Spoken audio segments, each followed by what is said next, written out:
It wasn't the way the monitors started screaming that broke her. It wasn't the doctors shouting in the hallway outside her room, or the way the anesthesia made everything feel like she was sinking through the floor. It was the window. The small rectangular window in the door of the surgical suite, and the face on the other side of it. Mara Ellison had been in surgery for 40 minutes when she saw her. She shouldn't have been conscious at all. The epidural had been strong, the sedative stronger, but something in the combination had left her floating in that strange half-awake space where she could feel the pressure of hands working inside her body, but couldn't feel the pain. She could hear the beeping, she could see the overhead lights, and she could see if she turned her head just slightly to the left, the small window that looked out into the family waiting area. The woman standing at that window had dark red hair and was wearing a cream blazer that cost more than Mara's car payment. She was holding a coffee cup. She was watching what was happening in the operating room the way someone watches a movie they've already seen, with mild interest and without any real concern for how it ends. And then the monitors went flat. Mara remembered later that the last thing she saw before she lost consciousness was that woman smiling. Not the smile of someone who was relieved, not the smile of someone who was scared. A slow, satisfied smile, like something she'd been waiting for had finally arrived. Mara didn't know her name yet. She would learn it 3 days later when she woke up in the ICU with her sister sitting beside her and her husband nowhere in sight. She had been 34 years old when she went into that operating room for what was supposed to be a routine appendix removal. The appendix had ruptured on the table. There had been complications. Her heart had stopped for 90 seconds. She hadn't known any of that when she came to. She had only known that the room smelled like antiseptic and something floral, and that her sister Phoebe was asleep in the chair by the window with mascara dried in 2 black lines down her face. "Phoebe," she said, or tried to say. Her voice came out as something between a whisper and nothing. Phoebe woke immediately, the way mothers of small children wake, all the way, instantly, no transition. She crossed the room in 2 steps and grabbed Mara's hand with both of hers. "You're here," Phoebe said. You're here, what happened? Your appendix. It burst during surgery, they lost you for a minute and a half." Phoebe's voice cracked on the last word. 90 seconds, Mara. I counted later, from the notes. 90 seconds. Mara closed her eyes, opened them again. "Where's Kirk?" The silence that followed was the kind that answers the question before any words do. Phoebe looked away toward the window. Outside it was gray and raining. March in Cincinnati, predictable and bleak. "He was here," Phoebe said carefully. "For the first part." "What does that mean?" "It means he was here when they took you in. And then he..." Phoebe stopped, pressed her lips together. "He left about an hour into the surgery. Said he needed air." "He never came back?" Phoebe didn't answer, which was an answer. Mara lay there and felt something cold move through her that had nothing to do with the hospital room. She and Kirk Ellison had been married for 6 years. She had never once in 6 years imagined sitting in a hospital bed, asking where he was and receiving silence in return. "There's something else," Phoebe said. "You don't have to hear it now. Tell me now." Phoebe sat on the edge of the bed. She looked like she was choosing words the way you choose footing on unstable ground, carefully, testing before committing. "There was a woman in the waiting room. The nurses noticed her because she was there when you went in, and she was still there hours later, but she wasn't family. Nobody knew who she was. And when..." Phoebe stopped again, looked at Mara's face, kept going. "When the alarms went off, when they were losing you, one of the nurses walked past the waiting room and saw her." Mara waited. She was laughing, Mara, on her phone laughing, and looking into the surgical suite. The cold thing spread further. The nurse reported it. The hospital pulled the security footage. Kirk was with her. Phoebe's voice had gone flat, the way voices behind them is too large for any tone to contain it. "He left the waiting room with her 40 minutes after they took you in. He was gone for 2 hours. The woman, her name is Renata Sloan. She works at his firm." Renata Sloan. Mara said the name once silently, the way you say a word you're learning in a new language. She had heard that name before. Kirk had mentioned her exactly twice. Once when describing a work dinner Mara hadn't attended, once in passing when she'd asked about a charge on their credit card statement. Both times she had accepted his explanation without question. Both times she had moved on. She didn't say any of this to Phoebe. She looked at the ceiling and breathed through the tube they'd put in her arm, and she thought about the window in the surgical suite, and the smile on the other side of it. She thought, "This woman watched me die and she smiled. And my husband was 40 feet away in the parking garage." And then she stopped thinking and started planning. Kirk came to the hospital on the 4th day. He arrived mid-morning with flowers, the specific kind purchased from a hospital gift shop that communicate guilt without admitting it, and a look on his face that Mara recognized immediately as the look of a man who does not know what he is walking into. He sat at a chair Phoebe had vacated and set the flowers on the bedside table and said, "I'm so sorry I wasn't here." Mara looked at him. 6 years of looking at that face. She knew the way his jaw tightened when he was preparing to lie. She could see it happening in real time. "Where were you?" she asked. "I needed air. The waiting was making me." "I know you left with Renata Sloane," Mara said. "The hospital has it on camera." Kirk went very still. "I know she was in that waiting room for 3 hours watching my surgery. I know she was there when my heart stopped.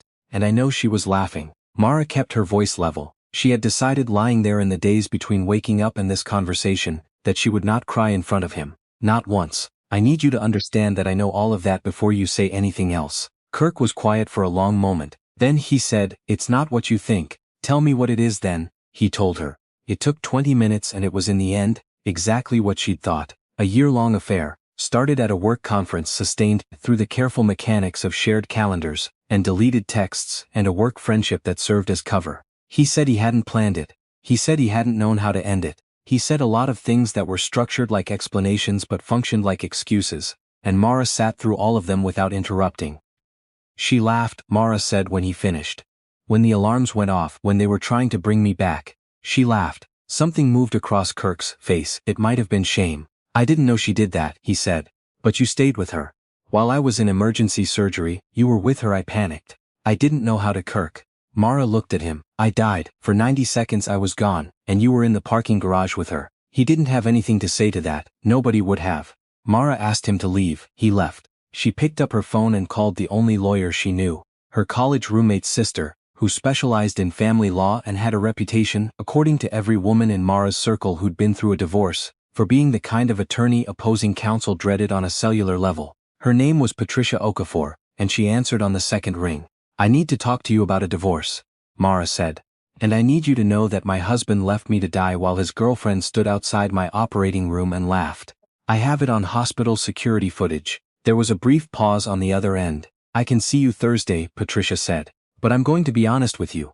I want to take this case on principle." Mara was discharged from the hospital 10 days after her surgery. Phoebe drove her home, and together they walked through the house that Mara and Kirk had shared for 6 years and that Kirk had not returned to since the hospital visit. His things were still there. His coffee maker, his running shoes lined up by the back door, his reading glasses on the nightstand, and Mara walked through all of it with the specific detachment of someone cataloging rather than feeling. She was not ready to feel yet. She knew that. She had decided to be strategic instead. Kirk's firm was a mid-sized corporate law operation with 12 partners and the kind of professional reputation that depended heavily on the personal conduct of its attorneys. The hospital footage, which Mara had formally requested copies of and received within a week, showed clearly and without ambiguity a woman laughing while medical staff worked to resuscitate another woman in the adjoining room. It showed Kirk leaving with that woman. It showed him not returning. Patricia watched the footage in her office with her hands folded on her desk and her expression growing progressively colder. "This is extraordinary," she said when it ended. "In 12 years I have never had a client me something like this in the first meeting. What does it do for us? Abandonment during a medical emergency, documented infidelity, potential emotional distress claim." Patricia pulled a legal pad toward her.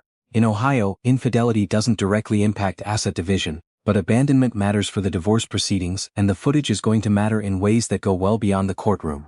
Mara nodded. "I want the house. I want my car. I want half of everything we built together. And I want it done before he has time to hide anything. Then we start today." Kirk was served with divorce papers on a Tuesday morning. By Tuesday afternoon, Mara had received 12 texts from numbers she didn't recognize. Friends of Kirk's, she assumed, or friends of Renata's, or both. Each one some variation of "you're being too hasty" or "he made a mistake" or "you should talk to him before you do something you regret." She read them all and responded to none of them. What she was doing instead, in the evenings when the house was quiet and she had nothing to distract her from the enormity of what had happened, was writing.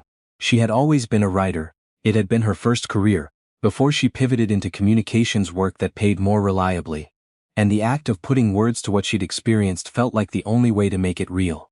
Not therapeutic in any practiced sense, just honest. She wrote about the surgery, about the window, about waking up to find her husband gone and a woman's smile the last thing she'd seen before the lights went out. She didn't post it anywhere, not yet. She wasn't ready for that kind of exposure, but she saved the documents on a hard drive and kept writing, night after night, building a record of something she didn't yet have a name for. Kirk requested a meeting through his attorney 2 weeks after being served. Mara agreed on the condition that it took place at Patricia's office with both attorneys present. He looked worse than he had in the hospital. The particular kind of deterioration that comes not from crisis but from consequence, the slow erosion of a man who has seen the shape of what he's done and cannot unsee it. He sat across the conference table from Mara and did not quite meet her eyes. "I want to apologize," he said. Patricia said, "Your attorney is right here. I'd encourage you to be very careful." "I'm not talking about the legal aspects," he said. "I'm talking about talking to my wife." "I'm listening," Mara said. He looked at her then, and she watched him try to find the words for something that doesn't have words. The specific failure of not showing up for the person you promised to show up for, of choosing fear and comfort over presence, of sitting 40 feet away while your wife's heart stopped. "I don't have an excuse," he said. "I panicked and I made choices I can't undo, and I will spend a long time living with that." "Yes," Mara said, "you will." She did not tell him she forgave him. She wasn't there yet, and she didn't know if she'd ever be. Forgiveness, she was starting to understand, was a decision you made for yourself, not a gift you gave to the person who hurt you, and she hadn't decided yet whether she needed it or not. What she needed right now was the settlement. Patricia did not disappoint. She negotiated with the focused efficiency of someone who has done this too many times to be surprised by anything and who takes genuine pleasure in the mechanics of justice. Kirk's attorney tried twice to push back on the asset division and twice found himself in possession of a more detailed briefing on the hospital footage and its implications. He stopped pushing. Mara got the house, she got her car, she got a financial settlement that reflected 6 years of shared income and shared life, and the specific circumstances under which the marriage had ended. She also got something she hadn't asked for, Renata Sloane's life falling apart independently. The footage had been requested by the hospital's patient advocacy department as part of their standard review of the incident. In the course of that review, it had been shared, appropriately through proper channels, with relevant parties. One of those parties was Kirk's firm, which had a conduct policy that extended to the behavior of its attorneys and their associates in any context that could reflect on the firm. Renata was not a partner. She was a senior associate with a position that depended, in part, on the firm's confidence in her character. The footage of her laughing at a dying patient in a hospital waiting room, combined with the discovery of her involvement with a married colleague, resulted in a conversation Mara was not privy to and did not need to be. Renata no longer worked at the firm 2 months after Mara left the hospital. Mara found this out through Phoebe, who had kept up with the situation through channels Mara had deliberately closed off. She sat with the information for a moment and then realized she didn't feel what she'd expected to feel. Not satisfaction exactly. More like the closing of a chapter she hadn't written. What she felt increasingly was curious about what came next. She had started her communications business 3 years into her marriage, building it slowly alongside her full-time work before it was substantial enough to sustain her. It had been modest, brand consulting, content strategy, the kind of work that was easy to underestimate until you looked at the numbers. She had been underestimating it. The divorce proceedings had required her to look at all the numbers, and what she found was that her business was worth significantly more than she'd been treating it. She restructured. She brought in her first contractor, then 2 more. She took on clients she'd previously turned away because she hadn't had the capacity. She also posted the first essay. She hadn't planned to. It was a version of what she'd been writing at night, shortened and sharpened, about the specific experience of waking up to find that your life had continued without you and the people in it had made choices you hadn't been there to witness. She posted it to a newsletter she'd maintained sporadically for years and had roughly 800 subscribers. It was shared 18,000 times in the first 4 days. The responses came from everywhere. From women who had experienced their own versions of this. From men who had been the Kirk in someone else's story, and were trying to understand what that meant. From strangers who wrote to say that she had articulated something they hadn't been able to name. She read every message. She responded to as many as she could, and she kept writing. By the time the divorce was finalized, her newsletter had 60,000 subscribers. Patricia attended the final court date with the particular satisfaction of a craftsperson viewing finished work. Afterward, they sat in a coffee shop 2 blocks from the courthouse and Patricia ordered a celebratory cappuccino and said, "You handled this beautifully." "I didn't feel beautiful during most of it," Mara said. "No one does. That's not the point. The point is you didn't let the not beautiful stop you from moving." Mara thought about that. What happens to him? Kirk. Do you know? I don't usually. I don't follow up.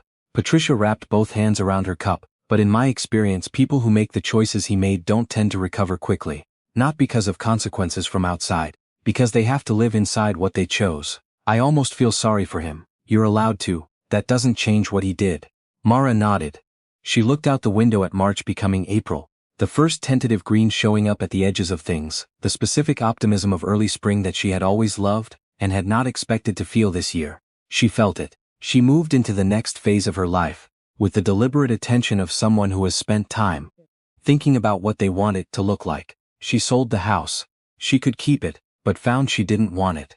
Too many rooms that had been shared with someone who had turned out to be a different person than she did thought, and bought a smaller one in a neighborhood she'd always liked, with a backyard and good light and a kitchen that was hers in a way no kitchen had ever been. She built out the business. She hired a team. She started a podcast, not about betrayal specifically, but about the rebuilding that comes after disruption of any kind. Professional failure, personal loss, the abrupt endings that reroute lives. It found its audience immediately, because disruption, it turned out, was universal. Her personal essays remained the engine. She was honest in them. About grief, about anger, about the strange guilt of being the person who almost died and feeling somehow responsible for the chaos that followed. She wrote about the window and the smile and how that image had become a kind of reference point, a thing she returned to when she needed to remember what she was building away from. She did not write about Renata by name. She didn't need to. The people who knew, knew. The people who didn't know didn't need to. Kirk reached out once 8 months after the divorce was finalized. An email, careful, articulate, the product of someone who had clearly been in therapy long enough to learn the vocabulary of accountability. He said he understood that an apology changed nothing. He said he'd spent a significant portion of the past year trying to understand the specific failure of character that had led him to make the choices he'd made in that hospital, and that he didn't have clean answers but that he had honest ones. He said he hoped she was building something good. Mara read the email twice. She did not respond, not because she was still angry. The anger had gone somewhere quieter months ago, replaced by a kind of indifference that she understood, finally was the best possible outcome. Not forgiveness as absolution, just the genuine ceasing to matter. She did later that week write an essay about what it means when someone who hurt you disappears from the part of your mind that generates feeling. She called it irrelevance, and it was the most widely shared thing she'd published. 30 months after she'd woken up in the ICU to find Phoebe's mascara-streaked face and an empty chair where her husband should have been, Mara Ellison's life looked like this. A house that was hers, with morning light in the kitchen that she had learned to love in a way she hadn't known she was capable of. A business that had grown beyond what she'd imagined when she was running it as a side project beside a marriage that was quietly failing.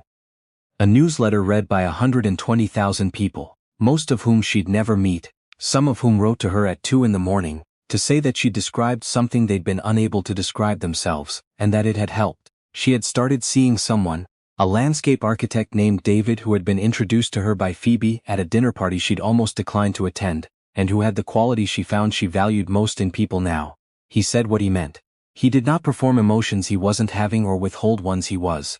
He asked about her work with genuine interest and did not find her success threatening or her history heavy. She had not told him she loved him yet. She was close. She was choosing to be close on her own timeline, with no particular urgency, because she had learned that the things worth having rarely required rushing. One evening in November, cold, the specific quality of Ohio November cold that settles in early and doesn't lift, she was sitting at her kitchen table with her laptop and a cup of coffee, responding to reader emails, when she came across one that stopped her. It was from a woman in her 40s who described, in 2 short paragraphs, a situation that rhymed with Mara's. A husband who had not been there, a moment of crisis, the specific loneliness of needing someone in the exact moment they chose to be somewhere else. The woman wasn't asking for advice. She said she just wanted Mara to know that she had read every essay, and that something about seeing Mara's life rebuilt in real time, the business, the house, the evidence of continued existence, had made her feel less certain that hers was over. Mara sat with that for a while. She thought about what she would have needed, in the days after the hospital, in the months when she was running on something that wasn't exactly strength but was adjacent to it. Stubbornness, maybe, or just the refusal to let the worst 90 seconds of her life become the defining ones. She wrote back, a real response long enough to matter, honest enough to be useful. Then she opened a new document and started writing. There was a version of herself that had almost not made it out of that operating room. There was a version of this life that had depended entirely on 90 seconds going a particular way. She thought about that woman sometimes, the one on the other side of the window, smiling at a closed door, and what Renata Sloan had imagined she was watching. She had been watching the end of something, almost certainly. She had been wrong. What she'd been watching, though Mara hadn't known it yet either, was the specific beginning of a life that turned out to need exactly the interruption that almost destroyed it, that required the dismantling of what had been built on a faulty foundation in order to build something real. Mara saved the document, looked out the window at the dark street, the street lamps making halos in the cold air, the specific quiet of a Tuesday night in a house she loved. Then she poured more coffee and kept writing, because there was more to say and she had learned finally that she was exactly the person to say it.